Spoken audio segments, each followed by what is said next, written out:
بے شمار ممالک پر کئی صدیاں ایسی گزری ہیں کہ جب وہاں وہی قاتل، وہی منصف، وہی مخبر ٹھہرے کا تاریخ دور مسلسل جاری تھا۔ ہر ملک میں جا بجا ایسی عدالتیں قائم تھیں جنہیں احتساب عدالتیں کہا جاتا تھا۔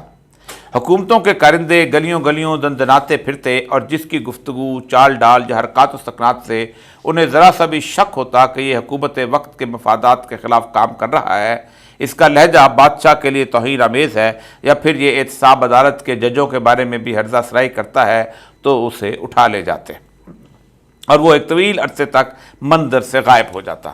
نہ اس کے رشتہ داروں کا کسی کو کچھ علم ہوتا اور نہ ہی دوستوں کو اس کا کچھ پتہ ملتا۔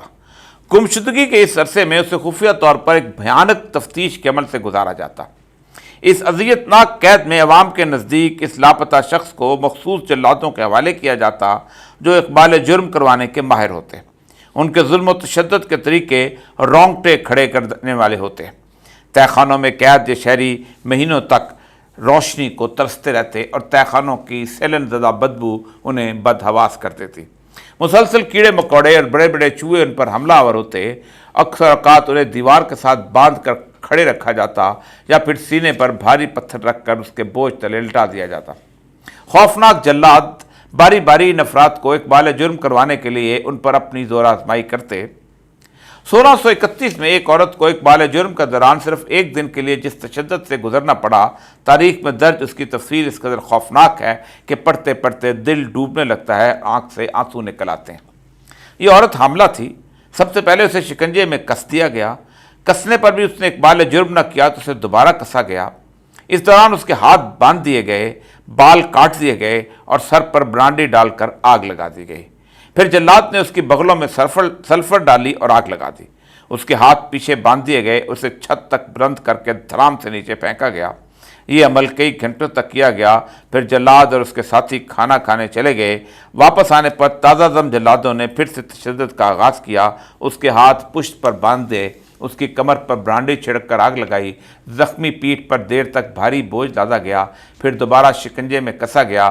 اسے 1 کیلو والے تختے پر لٹا کر چھت تک اوپر اٹھا کر نیچے پٹکا گیا۔ اس کے پاؤں باندھے گئے اور ان کے ساتھ 50 پاؤنڈ کا وزن لٹکا دیا گیا۔ جلاد کا مقصد پورا نہ ہوا تو اس کے پاؤں شکنجے میں اتنے زور سے کسے گئے کہ ناخنوں سے خون نکلنے لگا۔ پھر اس کے جسم کو مختلف سمتوں میں کھینچا اور لوہے کے اوزاروں سے نوچا گیا۔ اس سب کے بعد اسے ہاتھوں سے باندھ کر چھت سے لٹکا دیا گیا اور ایک آدمی کو مسلسل چابک مارنے پر مامور کیا گیا۔ آخری 6 گھنٹوں میں اسے مسلسل شکنجے میں کس دیا گیا تاکہ وہ اقبال جرم کرے۔ یہ صرف ایک عورت کے ایک دن کے المناک رودات ہے جو اب تاریخ کا حصہ بن چکی ہے۔ ان تفتیشی جلادوں کے زیر اثر استعمال شدہ تشدد کے ایسے تمام آلات آج ملک بھر میں قائم مختلف عجائب گھروں کی زینت بنائے جا چکے ہیں۔ آپ ان آلات کو دیکھیں تو تشدد اور بربریت کی کتنی داستانیں آپ کی آنکھوں کے سامنے گھوم جائیں گی۔ انگوٹھے کسنے والا آلہ، ناخن کھینچنے والا زنبور، آگ میں گرم کرنے والی سلاخیں، کیلوں والے تختے، زنجیریں، شکنجے، ایسے تابوت جن کے اندر چاروں طرف سے چاقو لگے ہوتے اور ان میں مجرم کو پھینک کر بند کر دیا جاتا تاکہ اس کا پورا جسم چھلنی ہو جائے۔ اس قدر شدید اذیتناک تشدد کے بعد نڈھال اور بے بس لوگ جو اقبال جرم کو تیار ہوتے، انہیں بادشاہ کی اپنی ہی مرضی سے بنائی ہوئی عدالتوں میں پیش کیا جاتا۔ یہ جج حکمرانوں کی مرضی اور منشا کے تحت ان کرسیوں پر سرفراز ہوتے تھے۔ ان کے سامنے کوئی شخص پیش ہوتا تو وہ سزا دینے کے لیے صرف اور صرف اقبال جرم کو ہی دیکھتے۔ کسی بھی قسم کی کوئی دلیل یا گواہی کی ضرورت نہیں تھی۔ ملزم کو تو اقبال جرم کے سوا بولنے کی بھی اجازت نہ ہوتی اور یوں سزا سنا دی جاتی۔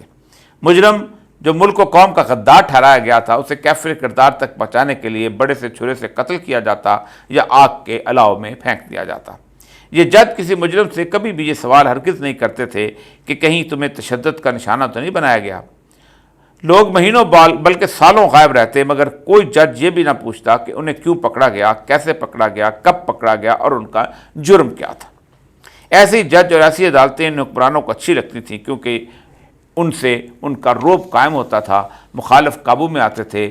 پھر جس شخص کو جب چاہا غداری، شیطانیت اور ملک دشمنی کا الزام لگا کر پکڑا، غائب کیا، اس پر تشدد کیا۔ ان میں سے جو مان گئے انہیں عدالت سے سزا دلوا دی اور جو نہ مانے وہ منظر سے ایسے غائب ہوئے کہ کسی کو ان کی خبر تک نہ ہو سکے۔ جلاد